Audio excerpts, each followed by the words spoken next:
Hi, a film I watched last night, having held it on my hard disk recorder for nearly 7 years and finally decided that I needed to clear out some backlog, is Akira Kurosawa's film Ikiru, meaning to live. It's the story of a bureaucratic functionary in the city apparatus of Tokyo in the post war period who has gone through his whole life simply going through the motions. He now is reduced to simply stamping forms as they pass by his desk. But having seen a doctor for a stomach complaint, he discovers that he is actually suffering from terminal stomach cancer and has only about 6 months to live. This shocks him out of his routine, and he starts to find ways to make what life he has left worth living. At first, drinking heavily, then throwing himself into Tokyo's nightlife, or befriending a young woman who is eventually rather put off by his attention. But then he remembers that a group of local people had been petitioning to turn a patch of waste ground near their homes into a children's play park. And he throws himself into the project, determined that he will have some kind of legacy to to stand after he's gone. I found it to be a very slow-paced film. It's over 2.25 hours long, and it's surprisingly slow and languid. It makes you feel the passage of time.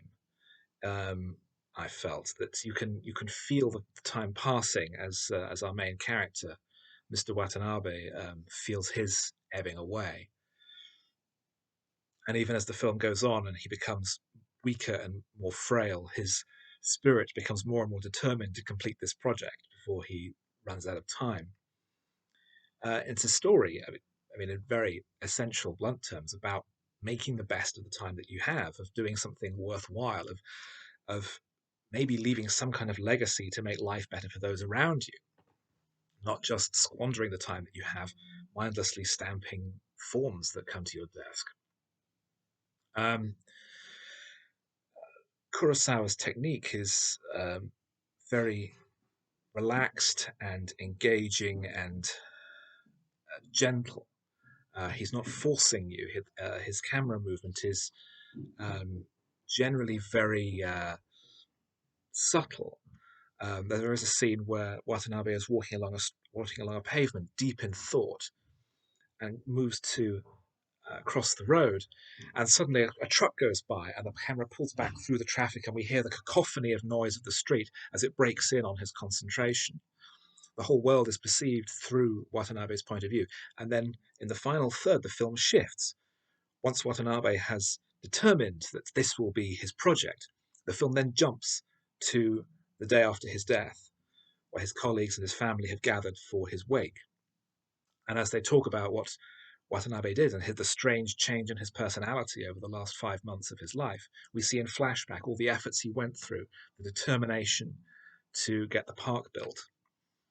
And we have, close to the end of the film, the celebrated image of Watanabe sitting in the opened and empty park late at night, sitting on a swing, singing quietly to himself as the snow falls around him, that being the place in which he was found dead. The following day, despite his various colleagues determining that they should follow his example and they should seize life and do something really worthwhile with it, take advantage of their position in the city to create things for the people of the city that are really worthwhile, all of them go back to their old uh, bureaucratic ways, except for one who is appalled by the others backsliding and goes to walk to the park where he sees the children playing so happily. It's a moving film, um, brilliantly affecting, very engaging, and very humane.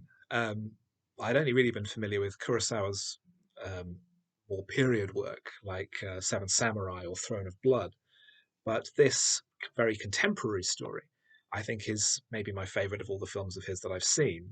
I would recommend it very highly.